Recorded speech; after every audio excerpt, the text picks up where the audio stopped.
Hello, my name is Rafael Estrella. I'm the middle school art teacher, one of two. I teach 6th grade and 7th grade, and it's a pleasure to be here showing you some lovely work that the 6th graders and the 7th graders have done. We're going to start with the name noodles. Here we have a variety of different styles.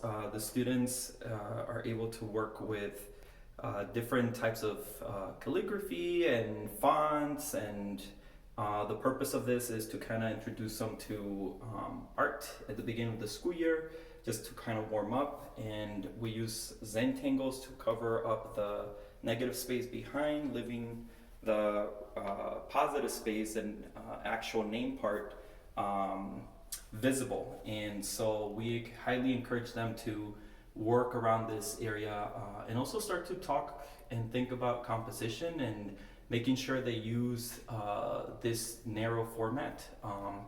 And kids really take off on this. It's they appreciate it just because they can loosen up and doodle. Students like to doodle and they enjoyed it quite a bit. Moving on, we're gonna have some bugs. These are symmetrical bugs up here, and the concept with this is to introduce students, 6th graders, again, to what symmetry is, and they get to experience symmetry with different types of bugs, and actually their own bugs. If we look at different insects, and with wings, without wings, and then they get to explore color at the same time. So we talk about radial symmetry, asymmetry, also reflective symmetry, and translational symmetry. So there's a variety, and they get to choose their own bug. They get to create by brainstorming different ideas before their final. And once they decide on one, they work on color and also a background, and the background is done with watercolor instead of oil pastels, which the bugs are created with oil pastels and color pencils. And so they turn out beautifully.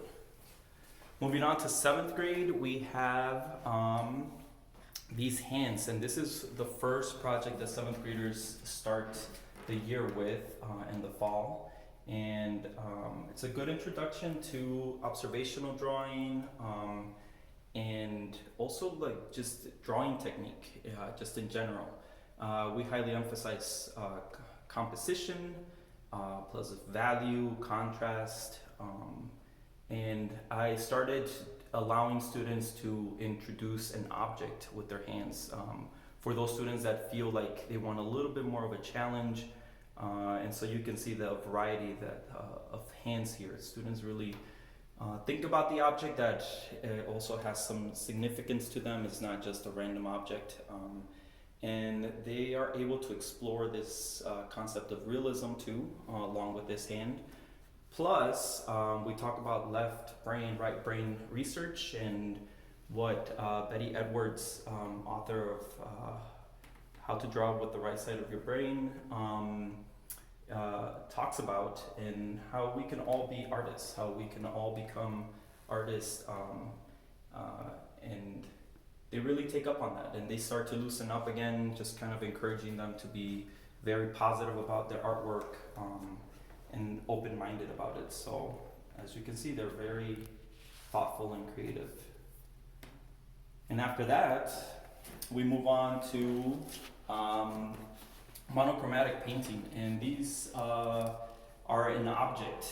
They give students, 7th graders, again, they choose an object to draw, and they draw it with as much detail as possible. And we focus on composition as well, thinking about how the layout is going to look, how that positive negative space is going to look. And I highly encourage them to think big in terms of the object, because once they draw it, they're gonna cut it out and make a template out of the object, and then they are going to overlap that object throughout their piece.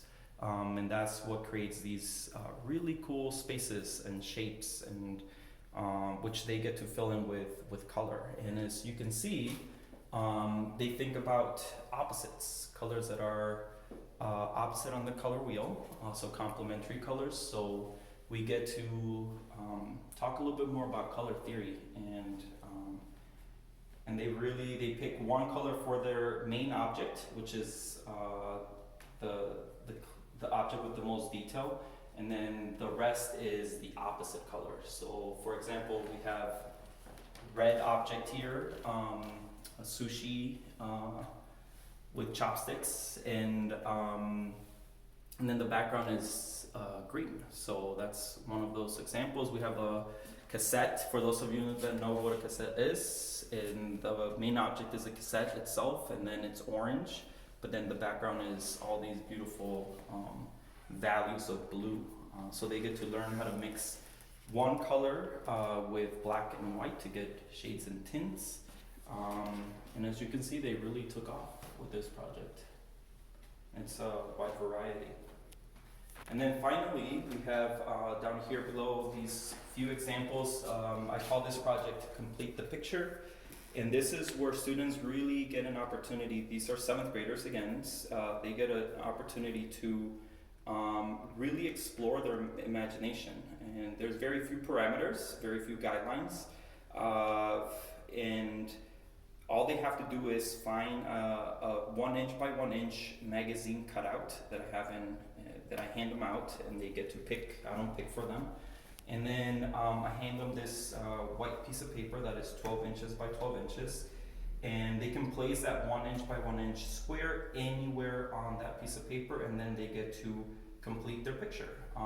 And so I encourage them to go for a 1" by 1" square that captures their imagination right away, because that's probably what's going to produce the highest level of excitement and thought.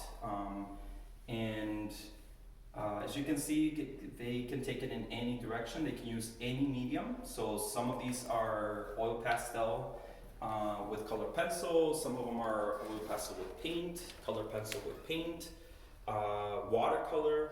So there's a wide range, and they have fun because then they try to really blend in that one little square into their picture, and people have to find it. And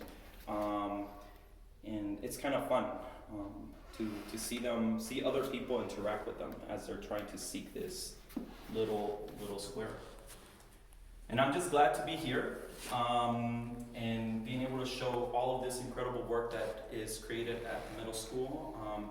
And the All District Art Show is an example of how our students really do get an opportunity to express themselves, starting from an early age all the way until they leave high school. And we're very fortunate to have that kind of program, that strength with our colleagues and our students, and it's just amazing. Every year it blows my mind how thoughtful these students are, how creative they are, how willing they are to explore the mediums that we are able to present to them, and also come up with their own ideas and challenges and tackle those on their own. So creating that artistic independence is really awesome. And I also encourage my students to be thinking of art as a tool to experience the world, to tackle any subject in school, any facet of life.